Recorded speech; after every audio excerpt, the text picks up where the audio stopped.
Começa agora. Bom dia, CDL. As notícias mais importantes do dia comentadas e analisadas. Realização Câmara de Dirigentes Lojistas Santos Praia.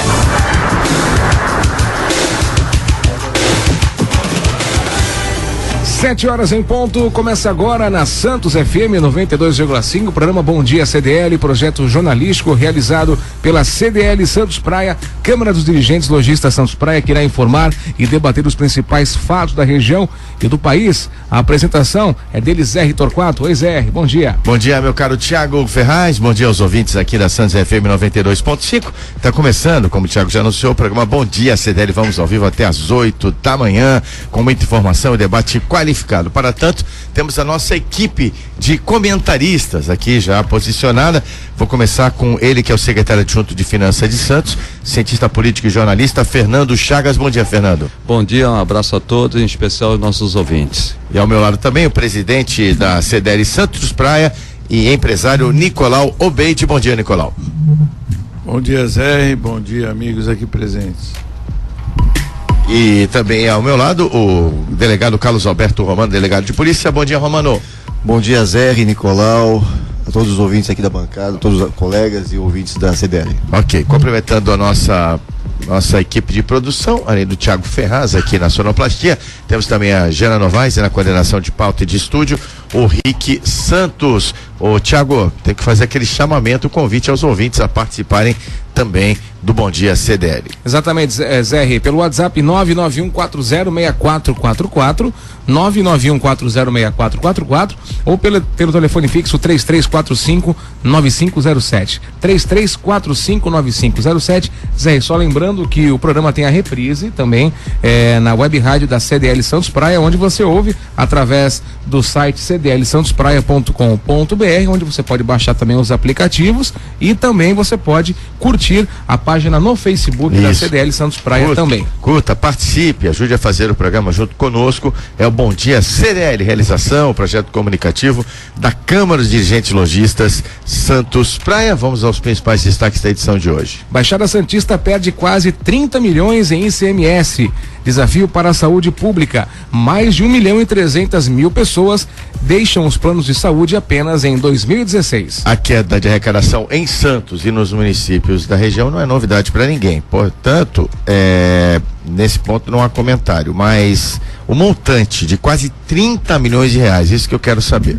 O montante recebido pelos 9 municípios da Baixada Santista em 2016 foi de pouco mais de 832 milhões de reais. Em 2015, os valores somam quase 862 milhões. A verba é liberada de acordo com o Índice de Participação dos Municípios, o IPM, e corresponde a 25% da arrecadação de impostos. Segundo a Secretaria Estadual da Fazenda, a baixa nos repasses teve como fator preponderante a queda real de mais de 8% na arrecadação de ICMS de 2015 para 2016. Além disso, os municípios de Cubatão, Guarujá, Santos e São Vicente tiveram variação negativa do IPM e passaram a receber percentualmente uma parcela menor dos recursos.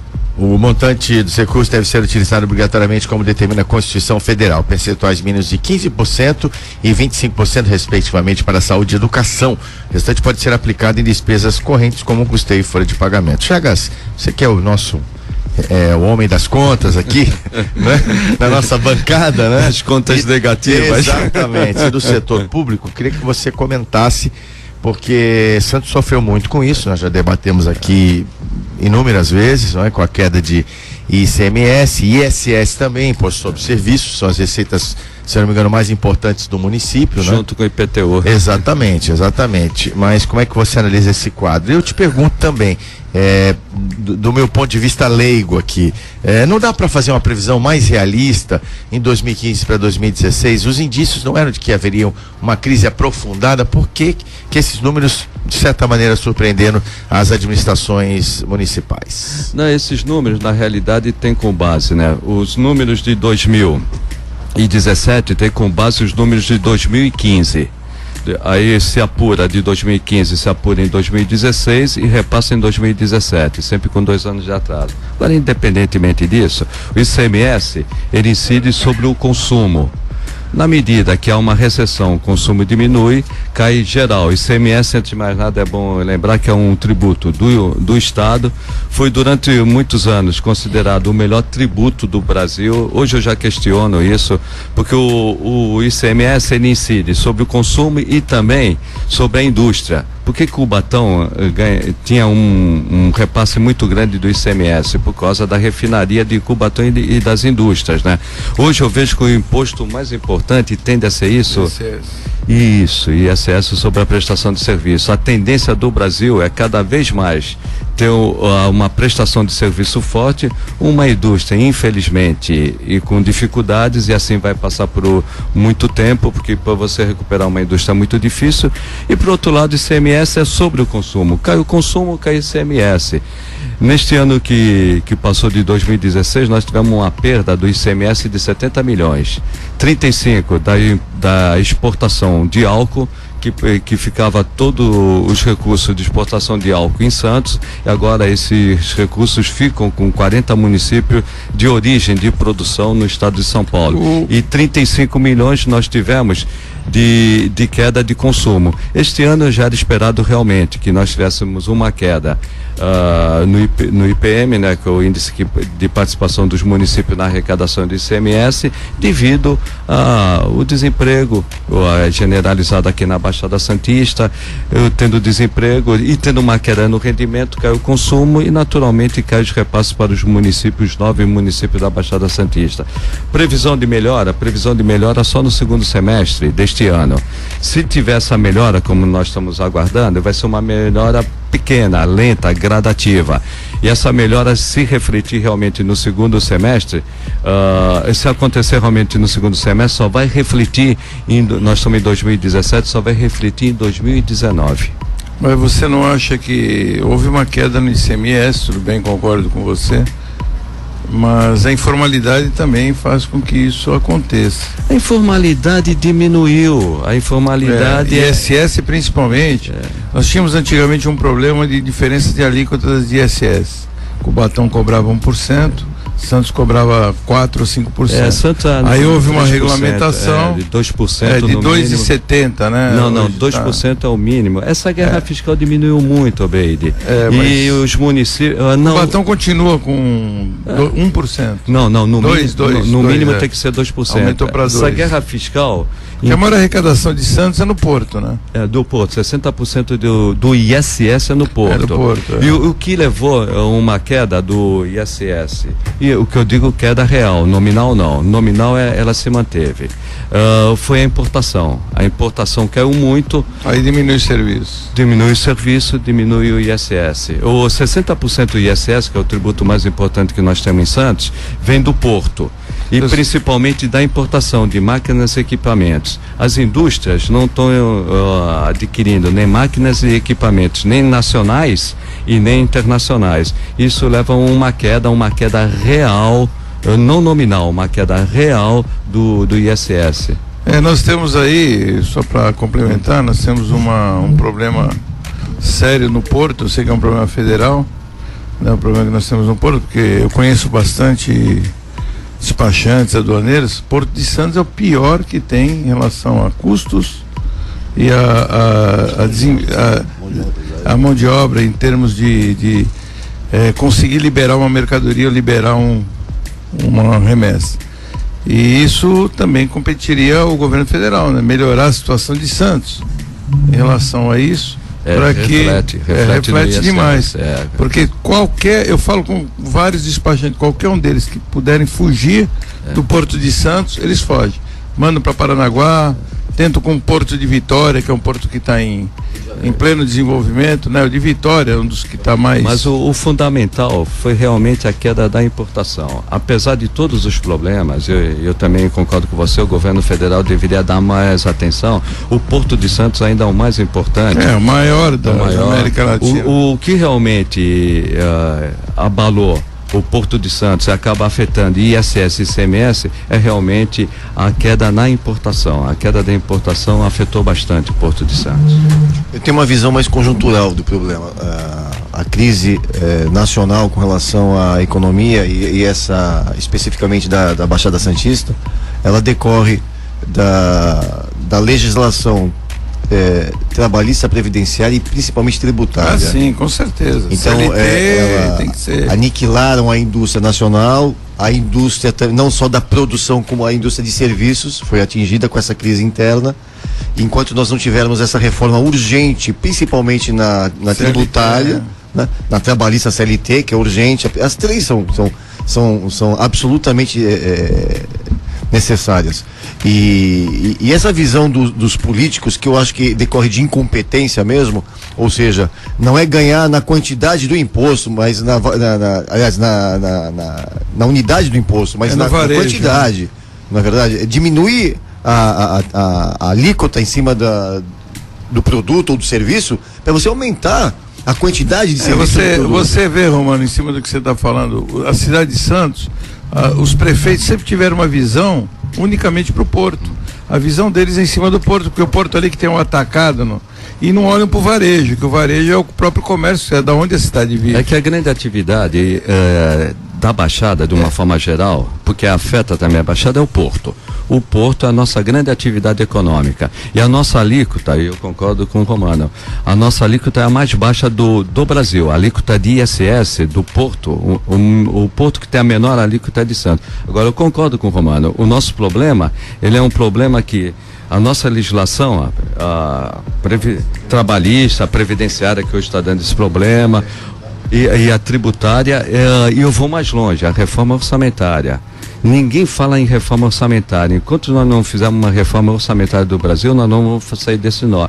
E a recuperação da economia nacional passa pelo que o Romano falou, a indústria. Só que a indústria, para ela se recuperar, ela precisa de muito investimento. Nós estamos num momento ruim, nós precisamos de equipamentos, máquina, tecnologia e, fundamentalmente, ensino. E aí entra a taxa de juros também, que influencia. Que já tem uma certa queda e realmente deve cair até por causa da recessão. Agora, de uma forma geral, enquanto nós não mexemos nisso que você falou, o Brasil, ele pode dar voo de galinha. 2, 3 anos cresce, daqui a pouco cai. Ou nós fazemos uma reforma geral, e eu bato muito na reforma orçamentária, o nosso PIB não cabe no Brasil, o nosso gasto é maior. O nosso PIB não sustenta as nossas despesas, por isso nós precisamos de uma reforma orçamentária. E reforma tributária, o governo federal mandou agora uma reforma tributária para o Congresso. Se essa reforma passar, é pior para os municípios ainda, que aí nós vamos ficar na mão de estados e da União. E reforma, eu não acredito em tributária neste momento, porque ninguém vai abrir mão de receita, principalmente a União, nesse momento de grande dificuldade. 712, já que o Porto foi citado, nós temos aqui o quadro que discute os temas do Porto, da importância da área aqui para a região. Tem também o Porto de Itapoá, em Santa Catarina, que está também concorrendo com o Porto de Santos.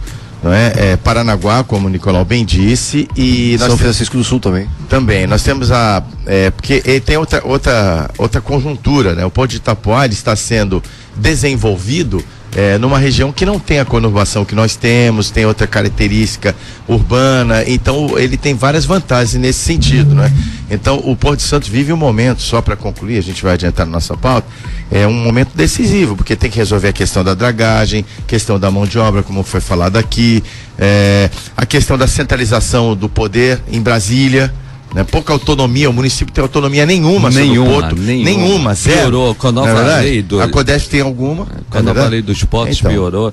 Agora, quando o Porto ele dá uma estagnada, ele prejudica toda a Baixada Santista, porque direto e indiretamente o Porto gira a nossa economia. Esse é o grande nó que nós temos hoje. 7h13, vamos debater ainda, voltar mais uma vez, porque até tem opinião do nosso ouvinte, né? Participação do nosso ouvinte, Hugo Pérez do Gonzaga ZR Santos precisa criar um novo polo de empregos. O Porto só atrapalha a vida do santista e o governo federal faz a festa do dinheiro. Atrapalha, mas paga conta, né? Paga muita conta do município. 7h14. E outro destaque na crise foi já determinado, mas agora quantificado em números, né? O número de pessoas que deixaram a fazer uso dos planos de saúde particulares. A informação vem do Instituto de Estudos de Saúde Suplementar, o ISS. A região sudeste puxou a queda do total de beneficiários. Em 2016, 1,1 milhões dos que abandonaram os planos Isso, 79,9% do total do país concentram-se na região sudeste. Apenas no estado de São Paulo, 630,3 mil beneficiários deixaram de contar com o plano de saúde. Para o superintendente executivo do IES, Luiz Augusto Carneiro, o resultado negativo para o setor se deve ao cenário econômico desfavorável e também à queda do nível de emprego no país, com a redução de postos de trabalho formais. Isso aí é descoberta da roda, né? Descobrir a roda. Eu sou de uma época, e o Chagas também, acredito.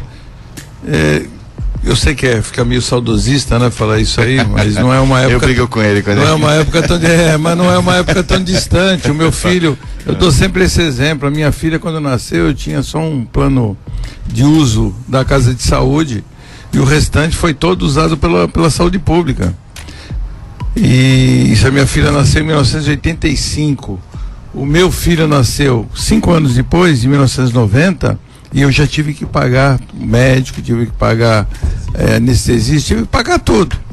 5 anos após. Então foi aquela transição, se eu não me engano, de 85 para 90, foi quando entrou o nosso digníssimo Sarney, né? Que aí o Brasil de lá para cá, em 88 tivemos a Constituição, aonde se colocou, e aí mudou todo o retrospecto. Por que eu estou falando isso? Eu estou falando isso porque o plano de saúde hoje está instituído de uma forma que não parece para classe média alta e pessoas de classe alta, é uma coisa obrigatória. Caramba, se nós pagamos impostos, nós temos direito à saúde gratuita, como todo mundo tem. Então, se os planos de saúde hoje estão caros, a pessoa volta a utilizar o SUS, ou, né, a saúde pública, é um direito que todos nós temos, e nós temos que ter qualidade, porque nós pagamos nos impostos. Ah, mas o município não tem condições, não consegue, sabe, isso não é problema nosso, eles têm que direcionar, a União tem que direcionar. Agora, o que eles querem fazer? Eles querem fingir que dão saúde pública, né? E a população fingir que recebe. O que acontece é o seguinte, Nicolau. Eu finjo que te engano e tu finge que está sendo enganado. A culpa é de todo mundo, do Estado, que se acomodou, porque justamente a classe média, não esperando a prestação de serviço obrigatória do Estado, que inclusive é constitucional, de prestar saúde, ensino e segurança, ou seja, saúde, educação e segurança, a classe média não esperou e não ia esperar, porque senão morria. Então, com a falta da pressão da classe média em cima do Estado de prestar um serviço... porque abriu mão e foi para a saúde privada. Ficou cômodo. Fica cômodo. Também ficou interessante. É tão ótimo, né? Você como delegado, assim, vamos supor, né? Sim. É tão ótimo para você que eu contrate um segurança e coloque na minha galeria, coloque particular. É muito cômodo, porque aí o Estado não precisa da segurança, que é a obrigação do Estado. Então, isso foi se instituindo. Criou uma instituição. O país vive nessa instituição. E agora, com essa crise econômica, nós vamos voltar para trás. Ou o Estado vai cobrir, ou vai todo mundo falir. Isso o que vai acontecer? Isso porque é a maior carga tributária do mundo, a nossa. Então, agora, o Chagas, voltando aí ao tema que a gente inicial, é questão mesmo do descredenciamento dessas pessoas dos planos de saúde. Eu penso que são os titulares, né? Não os dependentes, quer dizer, tem um reflexo maior esses números aqui.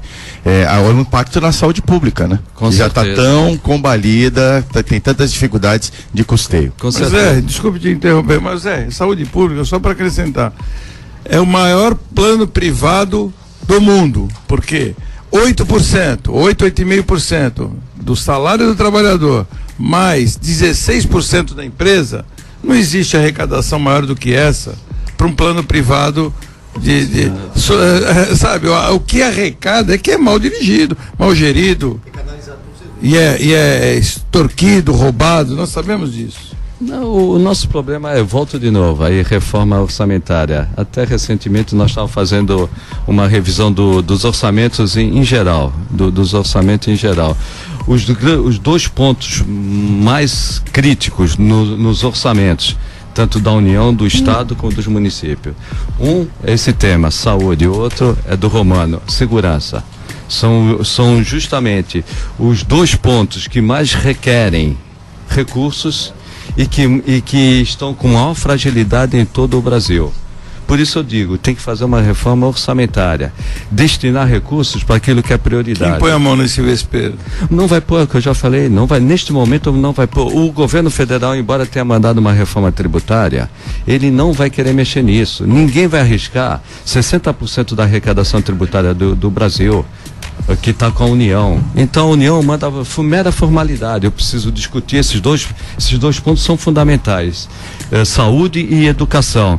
Ele manda uma reforma tributária, mas ele não vai querer que essa reforma tributária, porque se tiver uma reforma tributária, como houve uma descentralização dos serviços desde 1988 até o dia de hoje, de serviços públicos da União e dos estados para os municípios vão requerer mais recursos. Os municípios ficam apenas com 15% dos recursos, os estados 25%, a União com 60%. Eles não vão querer discutir isso. Enquanto a gente não discutir quais são as nossas prioridades, orçamentariamente a gente vê as prioridades nesses 2 pontos, vamos destinar mais recursos para esses 2 pontos. Mas não é isso que ocorre. Aquele que tem um lobby mais forte acaba levando mais recursos. Mas está errado, né? Mas é assim que é votado. O Adalto, é assim que é votado. Você bem conhece, ele falou uma coisa no programa que ele esteve da CDL e disse que o PIB está economista onde? Adalto Corrêa. Adalto Corrêa. Ele disse que o PIB está onde? Está aqui, onde eu estou, onde você está. Eu achei assim, isso um exemplo assim fantástico que ele deu, porque dá para você visualizar, está dentro da cidade, está dentro do município, está naquele trabalhador que está vendendo um cafezinho ali no bar.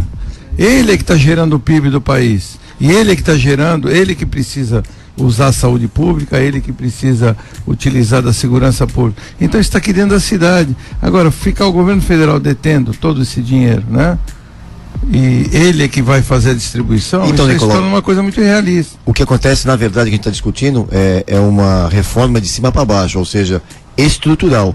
O modelo da federação tem que ser alterado.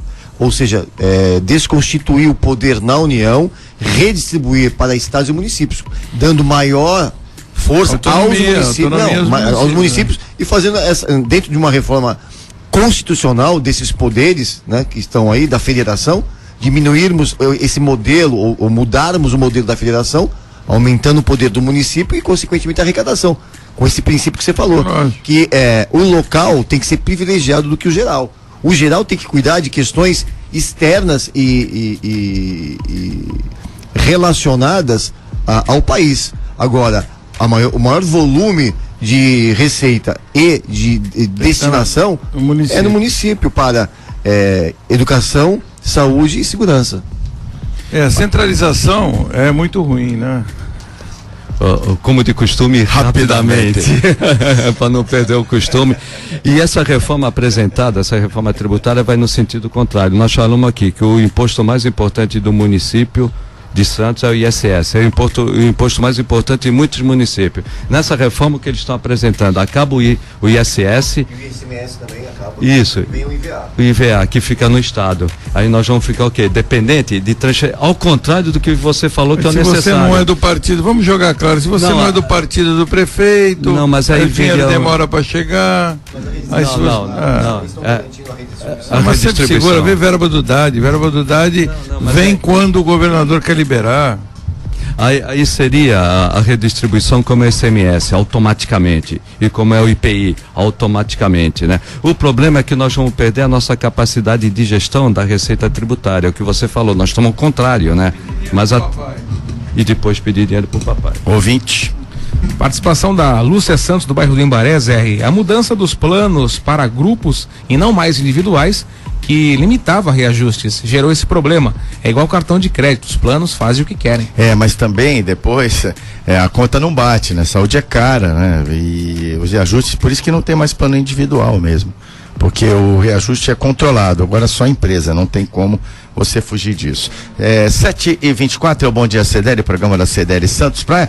Vamos para um pequeno intervalo, mas antes eu quero deixar o recado aqui do apoio cultural da Home Life, a área da saúde, tem atenção domiciliar, o Home Care, que é a especialidade da Home Life, especialidade que consiste no atendimento domiciliar ao paciente de diversas complexidades, através de assistência ou internação.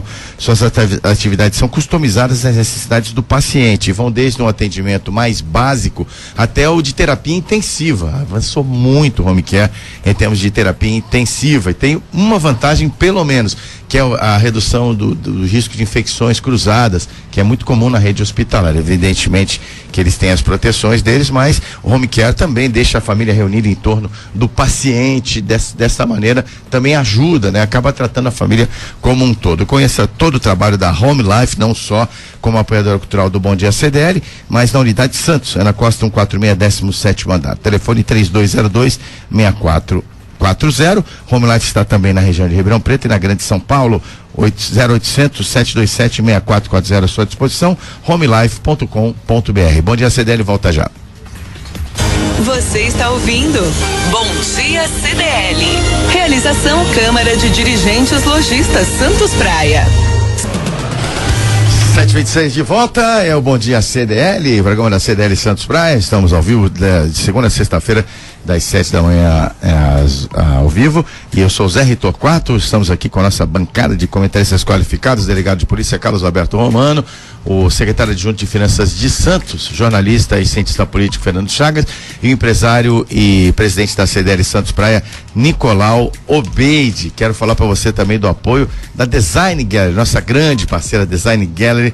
É uma loja que faz muito sucesso porque trabalha muito bem, né? Tem novidades todo dia aí para sua casa, tem muitas peças que complementam aí o útil, ao agradável, né? Você vai montar uma mesa para uma festa, você precisa ter uma lista de casamento, chabar, presentes finos. A Top of Mind, de vários segmentos, há 6 anos, é a Design Gallery, não é à toa. Você pode chegar lá e você vai ser muito bem recebido, com certeza sempre, pelo João Vilela e sua equipe. São 2 endereços, no Gonzaga, ali na Marechal Deodoro 98, e também no Boqueirão, em Santos, na Azevedo Sodré, número 3, próximo à Avenida Conselheiro Neves. Assim que virar ali pela Conselheiro, na Azevedo Sodré, você já vê ali a Design Gallery. Bom, é a nossa dica aí do nosso apoiador cultural, Design Gallery, sempre à sua disposição. Às 7h27, Thiago, vamos dar uma geral aí nas balsas e estradas.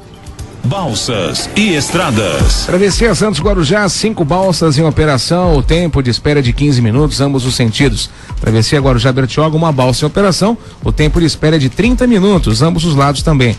Já na Travessia São Sebastião e Ilhabela, 2 balsas em operação e o tempo de espera é de 30 minutos nos 2 sentidos também. Nas estradas, a operação é a 5x5, o tráfego é normal em todos os trechos, o movimento de veículos é tranquilo também, Zé R. Ok, muito obrigado, Thiago. 7h28, vamos ao Radar Nacional. Sangramento cerebral de ex-primeira-dama foi estancado. Tomografia vaza na imprensa e analistas acreditam que Dona Marisa terá sequelas e pode não andar mais. Dona Marisa Letícia, ex-primeira-dama, sofreu um acidente vascular cerebral, me parece grave, né? Mas eu questiono também, tomografia vaza na imprensa, sinceramente, eu não vazaria esse tipo de informação. Em mãos, eu me absteria de divulgar, até pelo respeito às pessoas. Muita gente aí, engraçado até que nas redes sociais comemorando, tal. Eu também não vou nessa linha, não vou nessa linha. Acho que a justiça tem que cuidar das pessoas, mas enfim, é um fato que a gente tem que reproduzir aqui, meu caro Romano. Olha, enquanto isso, os filhos dela estão passeando de lancha com garotas de programa, regada a modelos, a champanhe, tirando onda. Infelizmente o raio caiu na pessoa errada, tinha que ter sido no marido dela. Eu não sou médico, um questionário de medicina, mas o momento que o Lula e a sua família estão vivendo é um momento terrível. Eu acho que tem um pouco a ver com toda essa tensão, né? Que nunca o ex-presidente Lula imaginava passar por essa situação. Afeta, né? Afeta a família. Talvez ela realmente devia ter um problema, né? Pressão alta. Então, aí uma hora com essa pressão que está vivendo, independentemente do que aconteceu, eu vou pelo teu lado também, se eu sou jornalista eu não vazaria, e também é uma questão que ele praticou crimes, ela acompanhou esses crimes do ex-presidente, então vamos para a justiça, né? Agora, a situação dela, se realmente isso ocorrer, né, é extremamente grave. Eu já tive amigos que passaram por essa situação e a recuperação é muito lenta, e quando há recuperação. Mas a recuperação também, eu acho muito prematuro algum médico falar que ela não vai andar. Ela pode momentaneamente isso. Eu já vi pessoas que falaram que ia ter vida vegetativa e hoje estão andando. Tudo bem, tem alguma sequela, movimento das mãos, mas ninguém pode prever, nenhum médico pode prever que na verdade ela tinha um coágulo há 10 anos controlado e esse coágulo estourou ontem e, enfim, deve ter sido a pressão, evidentemente, de toda a trajetória desses últimos anos, dessa pressão da justiça, ela não aguentou, mas esse coágulo já há 10 anos que ele estava sendo controlado lá pelo João Calan, né, que é o médico, enfim.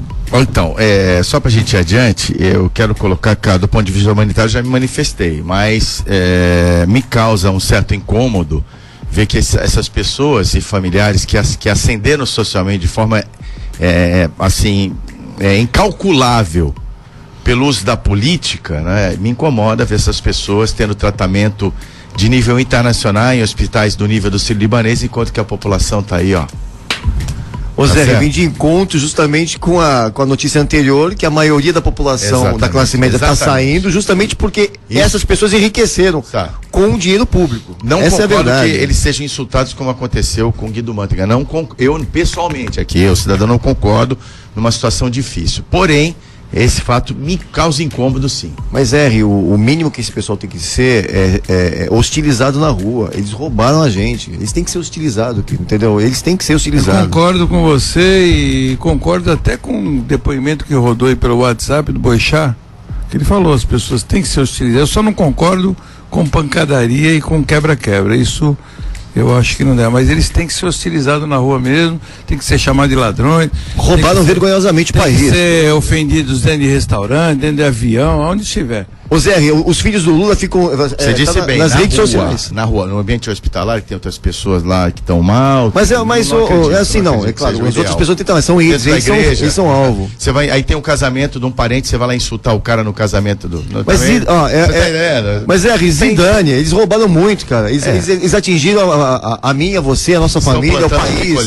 Estão colhendo o que plantaram. Os filhos do Lula, eles não se preocupam em ficar ostentando nas redes sociais que estão quinta-feira, entendeu? Com barco, com prostitutas, com champanhe. Eles abrem a champanhe e jogam no mar. Quer dizer, é dinheiro nosso. Eles estavam com quem? Com garotas de programa? Não, prostitutas mesmo. Pô, vagabunda, com todo mundo. Diligência tá nas redes sociais, cara. Eles riem da nossa cara. Entendi, tá? Modelos profissionais.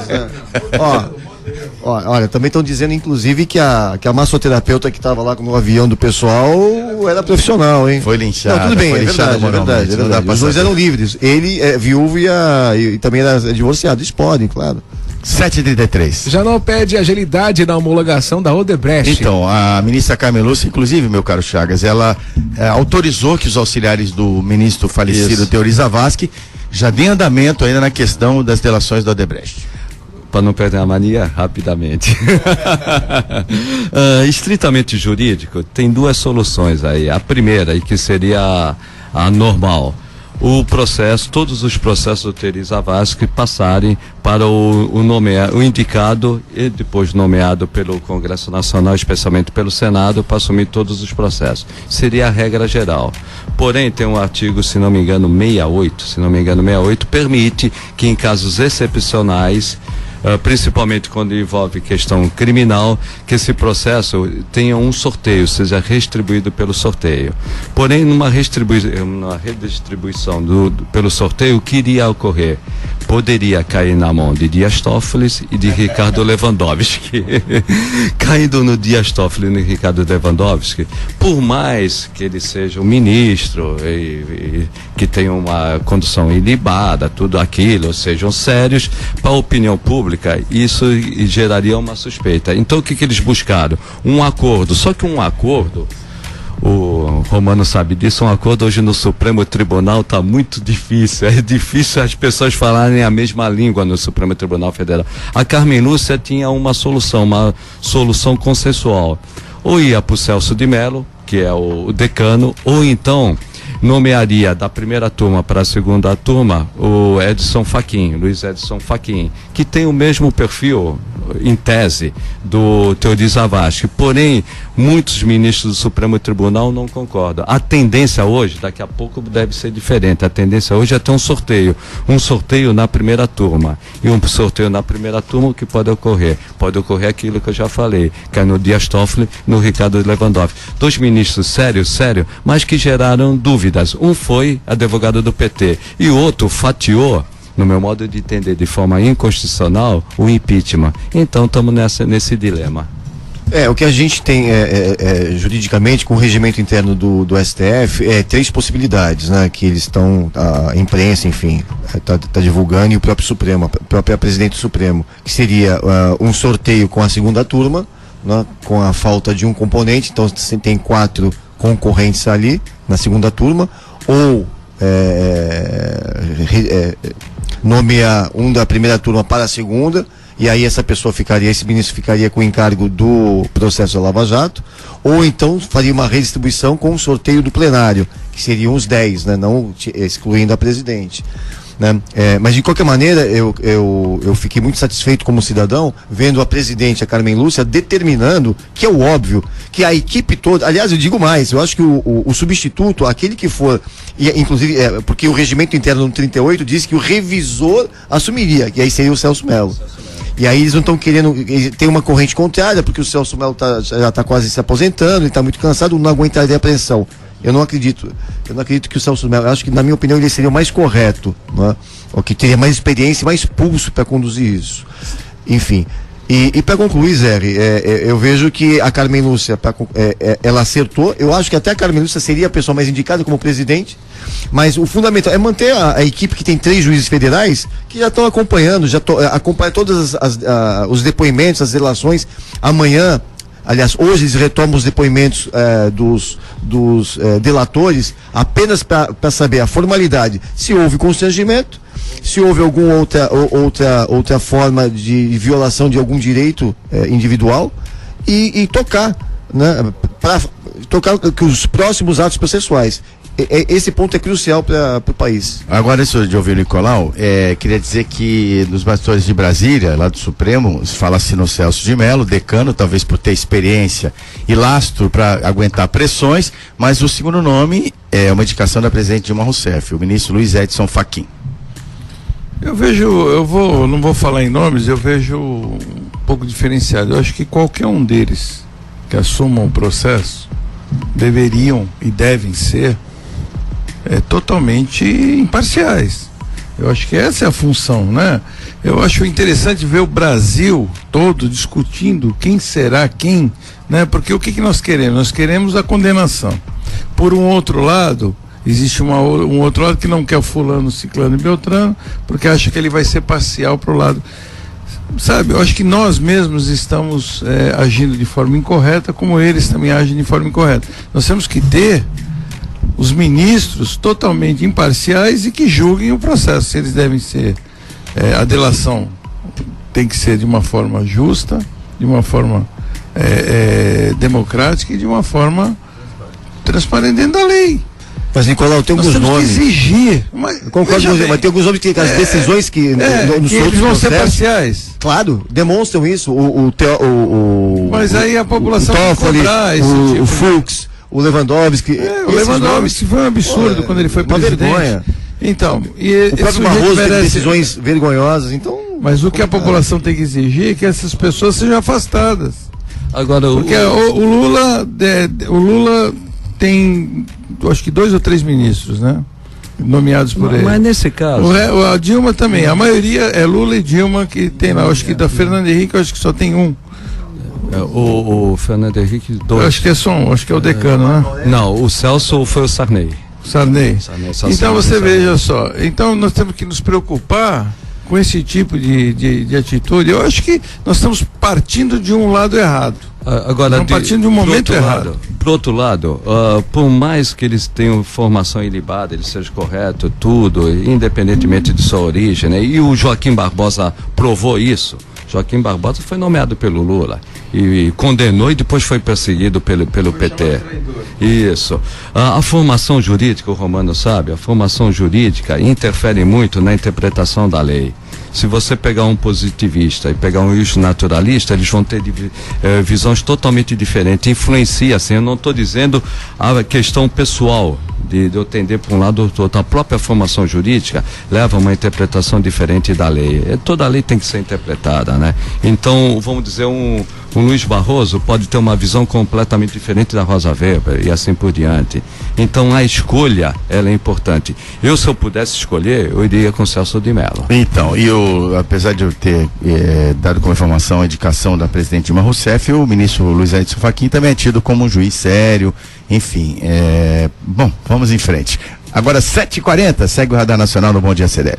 Análise preliminar de áudio aponta provável desorientação do piloto em acidente aéreo com o ministro do STF. Romano, eu já ontem estava vendo, né, um especialista falar, eles já estão afastando o risco de falha mecânica e de sabotagem. Já existe alguma informação que vai nesse sentido, tanto de um caso quanto do outro. Mas eu fico me perguntando, puxa vida, porque todos os acidentes se chega à conclusão que o culpado foi o piloto que não está mais aí para se defender. É que qualquer tipo de acidente, qualquer tipo de problema mecânico ou técnico ou humano com o avião, problema que o avião cai, né? E aí, quando o avião cai, depende da altura. É que é facilmente detectado quando é uma falha mecânica ou falha elétrica. Foi o mesmo problema da pista do Guarujá. Se não foi elétrica, se não foi mecânica, só pode ser o piloto. É que, veja só, é que uma falha. O problema é a velocidade. A questão da velocidade. Não tem como a reação do piloto de controlar ou corrigir um detalhe técnico, mecânico. Todos os aviões, eles são totalmente automatizados. Sim, mas dá o chip ou o fusível queima. E aí quando queima o fusível, quando o fusível queima ou falta energia, foi o que aconteceu com alguns Boeings, etc. A não ser que o piloto, em caso de sabotagem, a não ser que o piloto fosse um kamikaze. Ali foi falta de visibilidade. Então, tá aí no laudo, né? Desorientação. Ontem mesmo a CENIPA já falou que não houve nenhum tipo de problema nas turbo-hélice, né? Nos motores. Sim. Aquela fumaça que uma testemunha... O grande ponto de dúvida foi que tinha uma testemunha que afirmou que havia fumaça branca ao longo e que não estava chovendo no momento da queda. Então, com base nesse testemunho, é que se especulou uma possível sabotagem. Exatamente. Que foi estranho, foi justamente o ministro... não é o Lula, não é, nenhum outro, mas foi justamente o Teori Savassi que morreu. O que falam de erro do piloto, agora falando sério, sem brincadeira, o que falam do erro do piloto, eu vi isso aí, quando ele foi fazer a curva, ele estava numa altitude muito baixa. 78 km. E a asa direita bateu na água. 170, isso. Bateu na água e quando bateu na água, o avião perdeu totalmente o controle. Ele capotou, etc. Eu sou muito resistente à teoria da conspiração. São dois também. Eu logo no início eu imaginei. Ele baixou o trem de pouso bateu na água e capotou, que seria normal. Mas não foi pelo que dizem a asa direita, né? E embora, Obeide, foi nem o trem de pouso, foi realmente a asa, mas eu defendi essa tese. Embora seja o Hawker, seja um avião com toda a tecnologia, ali o aeroporto é uma pista. Só para te corrigir, o espelho d'água, ele cria uma sensação diferenciada. Cria uma ilusão de ótica mesmo. É uma superfície como se fosse o solo, a resistência, a rigidez, etc. Exatamente. Eu acredito que ele tenha confundido e batido. Agora, o Hawker, ele realmente é uma delta tecnologia, mas ele estava no manual, no visual, porque um aeroporto é uma pista. E também não tem instrumento, é que nem Guarujá. Isso mesmo. Então, agora, quanto essas testemunhas e tal, vocês não receberam no WhatsApp a mensagem que um sargento foi preso já, porque isso se chama, até eu brinco, tem o nome de hoax. Então, quando você receber a mensagem por WhatsApp, de teoria da conspiração, que prenderam, que não querem divulgar, você vai no site e-farsas da web, 99% estão lá. Inclusive, eles entrevistam especialistas que negam essas coisas. Eu fico muito irritado quando eu recebo. Sabe por quê? Quando aconteceu aqui em Santos... Você é da mesma turma que tem os ETs presos lá nos Estados Unidos? Exatamente. Do Eduardo Campos, eu vou te falar uma coisa.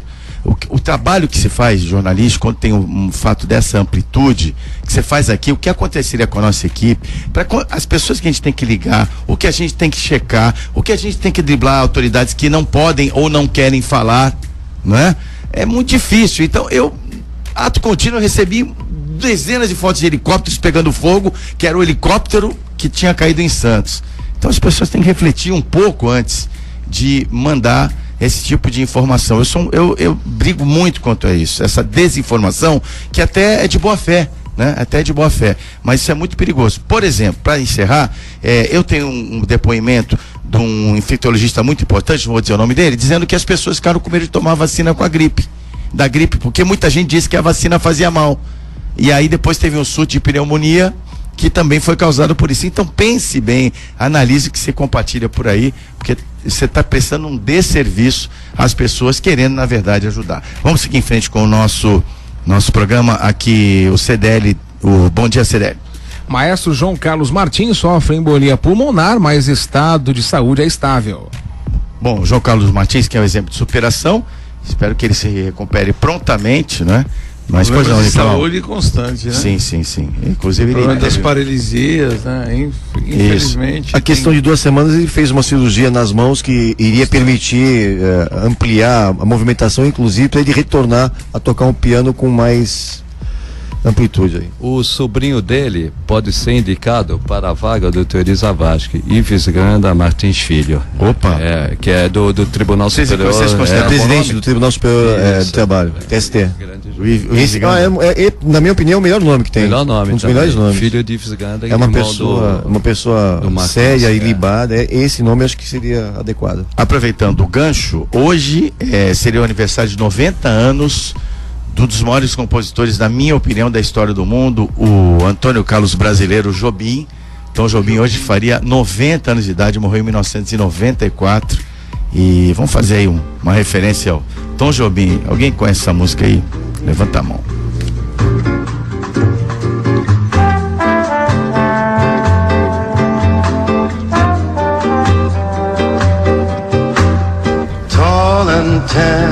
Em inglês, com Frank Sinatra, Garota de Ipanema, eterna, né? Então, Tom Jobim, eu como grande fã do Tom Jobim, né? Aliás, o Rui Castro estará em Santos hoje, né? No festival, um trabalho bacana. Se não me engano, no Cine Guarani. O Rui Castro hoje presente aqui em Santos vai fazer uma palestra. Daqui a pouquinho vamos buscar mais informações para passar aqui para o nosso ouvinte. Aqui é um desafio, né? Chamar no CDL TV o telespectador de ouvinte, aqui chamar o ouvinte de telespectador. Vamos em frente. Justiça derruba a decisão que vetava velocidade maior nas marginais em São Paulo. Olha, vou falar o mesmo do mesmo, né? Isso é óbvio, né? Caramba. O prefeito, ele tem... A judicialização, eu falei aqui no programa passado, é tão ridícula nesse sentido, que até controlar a velocidade de ruas ou de avenidas, aonde o prefeito é que determina, é onde ele é o responsável. O óbvio aconteceu, né? Tinha que ser derrubado realmente essa determinação e o prefeito legisla. Se amanhã ou depois começar a ter mais acidentes ou índices de acidentes maiores do que o normal, o prefeito responde por isso. Eu não vejo quem diminuiu a velocidade foi o Haddad, né? O Haddad diminuiu a velocidade para 50 quilômetros. Para 50 quilômetros. Por uma marginal Tietê, marginal... Absurdo. A velocidade muito reduzida e os carros têm muita segurança. Se você olhar para imigrantes que andam 120 por hora, até é uma velocidade baixa. Também acho. Porque na Europa você tem velocidade livre em muitas das estradas. Então, e quem tem que determinar isso tem que ser o prefeito. É óbvio isso. Mas é exatamente a invasão do poder judiciário com o poder executivo. Isso é poder do executivo em determinar atos administrativos que não tem a ver, a não ser quando o ato administrativo extrapole a lei, ou seja, flagrantemente ilegal ou inconstitucional. O Romano tocou no ponto. Eu, em direito administrativo, ainda sou tradicional, né? Conteúdo de ato administrativo deve ser o executivo. Se ele cometeu alguma ilegalidade, a forma, aí sim. Agora, o judiciário ultimamente virou executivo, né? Ele se intromete em tudo e sem um estudo prévio para saber se aquilo é correto ou incorreto. O juiz tinha que despachar pela inadmissibilidade da ação, cara. Isso aí, ilegitimidade de uma ação dessa. Mas tem agora o princípio da razoabilidade, né? Que o judiciário interfere no ato administrativo, né? No conteúdo do ato administrativo. Isso é incorreto. Mas isso é culpa dos próprios executivos, dos nossos executivos, que demonstram e tomam atos às vezes de grande incompetência e aonde permite que o judiciário e aí a gente fala, tome aí eles começam a tomar transformar a presença demasiado.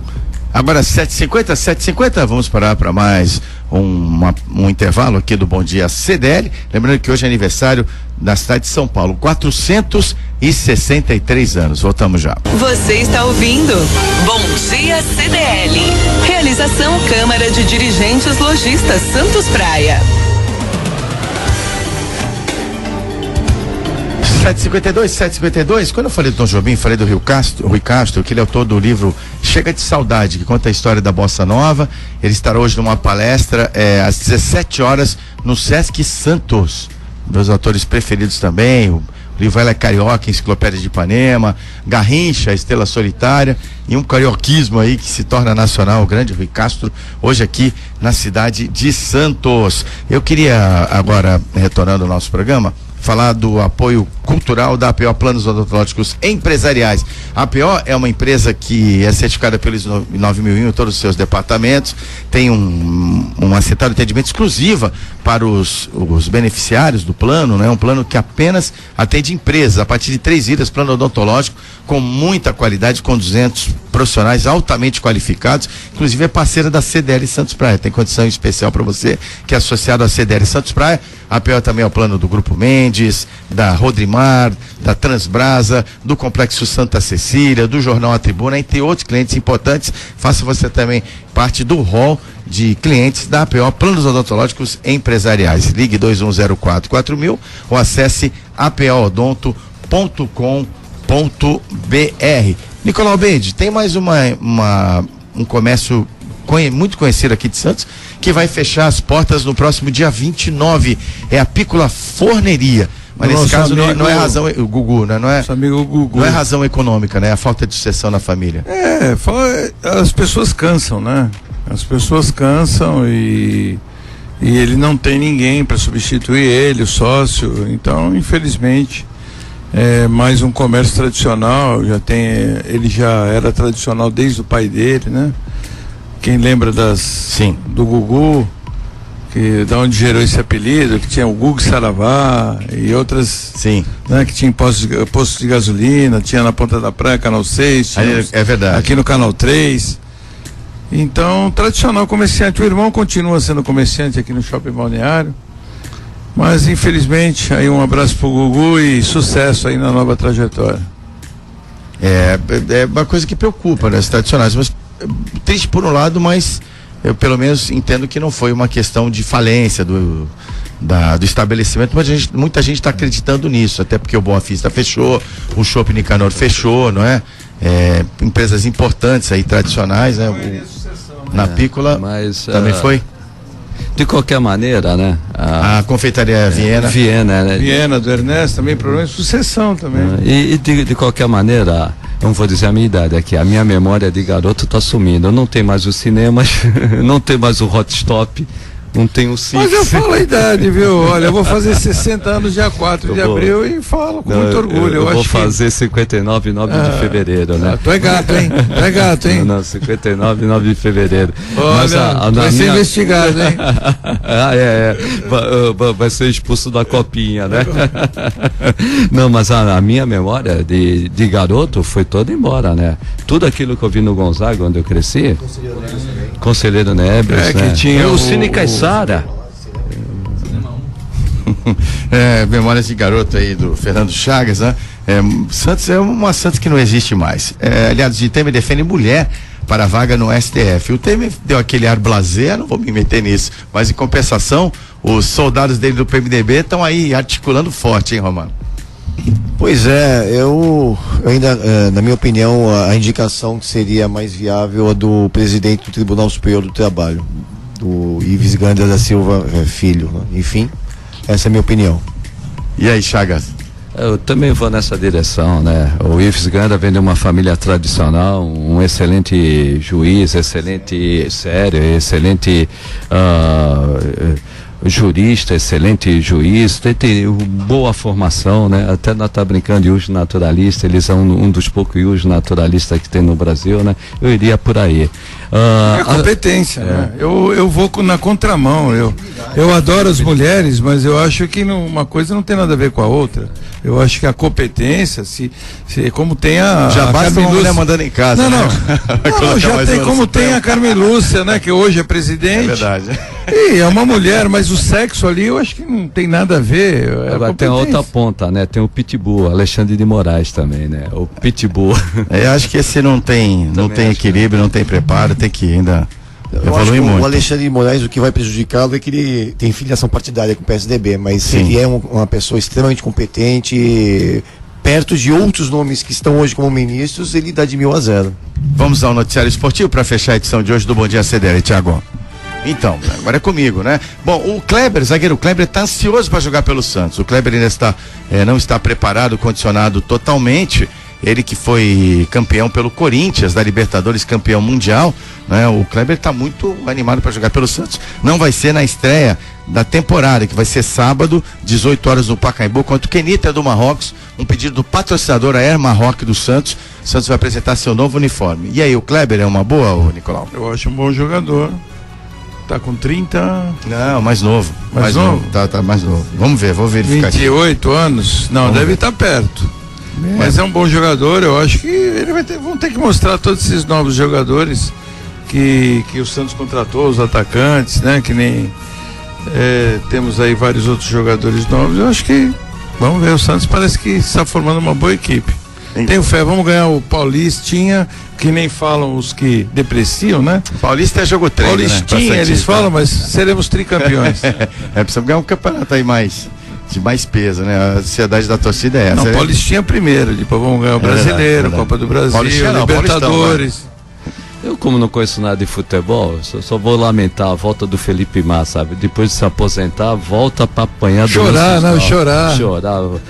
Eu quero devolver o carro, né? E volta pra apanhar do Lance Stroll, um garoto de 19 anos que vai andar muito, né? O Kleber tem 24 anos. Mas é que o dinheiro, 24? 24, não é aquele Kleber da antiga. Então é gato.